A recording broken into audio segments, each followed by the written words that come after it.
वो बहुत ही इजी और इंटरेस्टिंग वे में याद करेंगे। तो चलिए देखते हैं। यहाँ पे है गंगा नदी। गंगा नदी गंगोत्री से निकलती है, इसको रिलेट करने की कोई ज़रूरत नहीं है।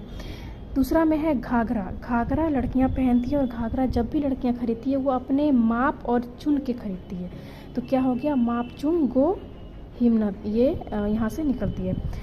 तीसरा में है गंडक। गंडक, अनाज को हमें गंदा करके नहीं खाना चाहिए, तो गंदा हम गंडक मान लेते हैं और अन्नपूर्णा, अन्न को अनाज बोला जाता है, तो ये ऐसे याद हो गया। तीसरा में है बागमती, जो शिवपुरी से निकलती है, और ये पता होगा सबको कि शिव जी हमेशा पहाड़ पर्वतों पे रहते थे और पहाड़ पर्वत पे बाग बगीचा पेड़ पौधे ये सब होते हैं, तो बाग आ गया यहाँ पे, बागमती हो गया और ये ऐसे याद हो गया। कोसी नदी। कोसी नदी गोसाई थान से निकलती है, तो साई स्थान जो है वो कहाँ है, वो शिरडी में है। और कोसी को हम काशी मान लेते हैं, तो यहाँ पे आप इसको बस ये याद रखना कि साई स्थान शिरडी में ना है, ना कि काशी में।